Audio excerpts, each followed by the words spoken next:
Hey YouTube, so this is going to be my intro. This video is called Slave to the Scale. I was watching my video back and I realized I didn't even do an introduction. So hi y'all, I am China, and this is going to be on my VSG playlist. I am doing a collaboration today with Blossom that is like right now, like the connection that we have made just over social media and through texting and, you know, encouraging one another has been absolutely amazing. So if y'all don't follow her, please follow her. A lot of y'all are even here because of her channel. So, but this is her YouTube channel. If it'll focus, I'll put her information down below. Her Instagram is at HeyBloss, and then her YouTube is Blossom. You can put in Blossom VSG and it'll pop up, but I'll also put her link below and all of her social media. Make sure y'all follow her, because when I say, like, she has been so helpful with the journey through pre-op, and for me pre-op, and then of course she's post-op. So, you know, a lot of things that she's going through, I'm able to, you know, of course we encourage each other and you know, all of that. But anyways, so make sure y'all follow her, make sure you subscribe to her channel. A lot of y'all, like I said, are here because of her, so thank y'all so much for coming over and joining me. And let's get into this video. Hey YouTube, I'm ready for my braids to come out. That's not what this video is about. Alright, so I am here to do a video, and as you can see from the title, it is titled Slave to the Scale. I felt like this video was so important to do because I've noticed in my weight loss journey, of course, you all know I am pre-op. I am going to be having the vertical sleeve gastrectomy, also known as the sleeve. And I am doing a, why can't I talk today? Probably because I'm doing a sit down video and I really have to focus and I'm not driving. I need to look down here.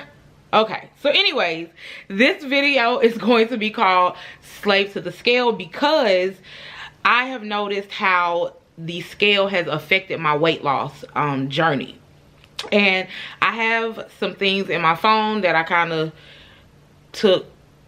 was thinking about what I wanted to discuss in the video, and I'm going to discuss those things. All right, so the first thing that I wanted to talk about was, yes, I have my water, y'all. I'm trying to get all my straw usage out before this surgery because I'm a big time straw drinker. Anyway, why was I afraid of the scale? All right, so if you all watched one of my previous videos, I stated that my doctor put me on phentermine. And when my doctor put me on phentermine, like, I was losing a significant amount of weight. I was also going to the gym 5 days a week, and it pretty much made me feel like I was not hungry. I'll address why this alarm just went off because it actually has something to do with the surgery, but I'll do that in another video. So anyways, I was on phentermine and it worked, but it had me really, like I said, I could not use the bathroom. But when I would step on the scale, like every time I stepped on the scale, I was losing weight. And I had to get off the phentermine, and I realized that I was getting scared of the scale because I was afraid, as always in my up and down journey, that I was going to see the scale go up and not down. So of course I was afraid to step on the scale because I was afraid to see what the number was going to be.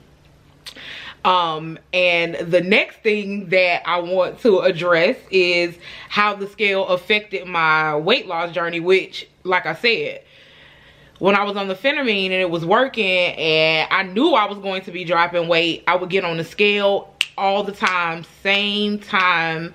I would do it once a week on the same exact day at the same exact time.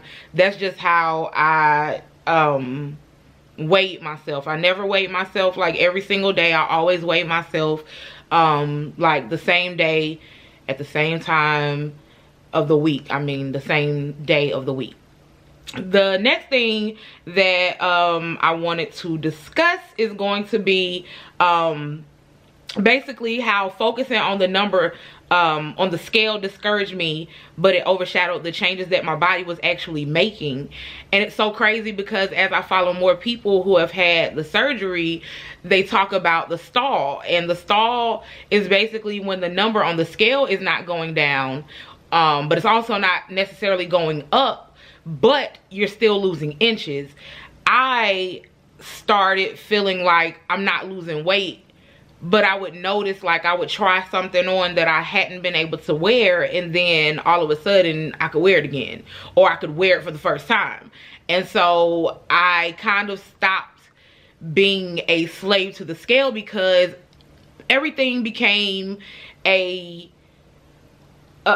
thing about the scale. Like, when I would eat, I would be like, oh my God, I'm gonna have to go home and work out and then get on the scale, because I can't, like, the up and down all the time. It was just horrible. And like I said, I started making changes, but not necessarily weighing myself. The only time I weigh myself now actually is when I go to the doctor to see my nutritionist. My nutritionist weighs me every single time I go to an appointment. And so I haven't even been weighing myself at home. Honestly, it's because of the same reason. I don't want to know what the number is. But the good thing is, every single time I go to the nutritionist, the scale goes down. It doesn't go down by like 5 or 6 pounds, but it goes down. You know, I've lost like 3 pounds last time. And when I went to do my fit test, it went down 2 pounds. So I'm still losing. And to be honest with you, I was going to the gym 5 days a week, but I've been doing at-home workouts. But while the kids are gone, we're trying to rearrange our house and redecorate and all this other stuff while the kids are out of our hair. But I'm still going to the gym, just not as much. And I actually am going to start going back to the gym like 5 times a week, because I need to get back in the habit. Like, I don't want to be back at that situation, or back at the I'm just not going to the gym at all. I don't want to get back on that at all. So I will be returning to the gym. If y'all follow me on Snapchat, I do still do my cardio. Like at work, I walk every single day on my breaks, my lunch breaks and things like that. So the last thing that I wanted to kind of touch on is my plans to combat the fear of the scale post-op. I think that me going up and down on this journey, while I've tried to lose weight the natural, you know, non-surgery way, and I don't even want to call it natural, because I was on an appetite suppressant, and even though it's supposedly natural, whatever, I don't even want to get into that. I'm just saying, like, without having the surgery, I've gone up and down, up and down, up and down.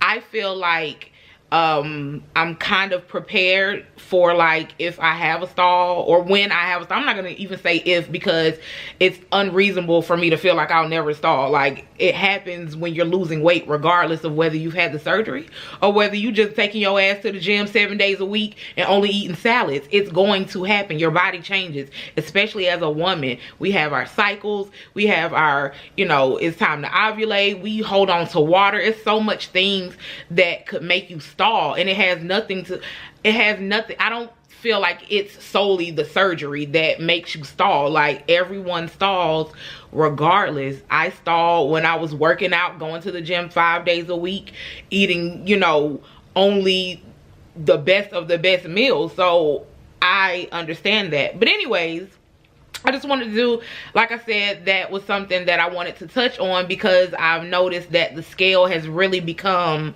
a vital part in my weight loss journey. And I know that as I get closer to surgery time, and even post-op, I know that that could play a large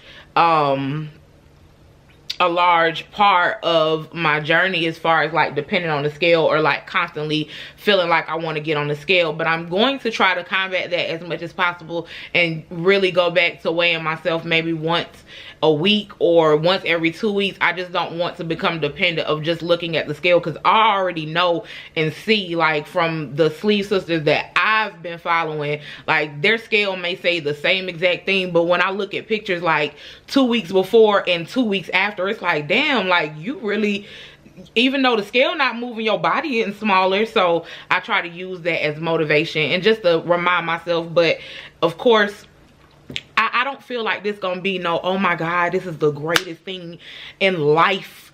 It's gonna be some hard days, there's no doubt about that, but that's life. So, you know, I want to also touch on the fact that I am going to be seeing a therapist.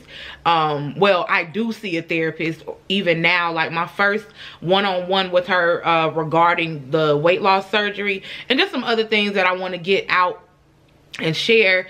But first I need to get that situated by talking about it with my therapist so that I can come on here and don't be ugly crying. And not saying I'll never ugly cry, because I am a crier. I cry for everything. Happy, sad, mad, angry. I cry. I don't know why. I hate it. It's not as bad as it usually is, but I'm a crier, so I might cry on this channel, or I might cry. I'm gonna put these videos on a playlist. So if y'all have any questions, any comments, anything you want to see, if anyone wants to collab, let me know. Like I said, I am pre-op and my surgery is not until later on in the year, but I want to be as prepared as possible. So leave any comments down below that you wanted to see, you know, any advice that you may have. If you have a channel, leave it down below so I can follow your journey. If you have people that you watch that you think I should be subscribed to, let me know. And that's it, and I'll talk to y'all later. Bye.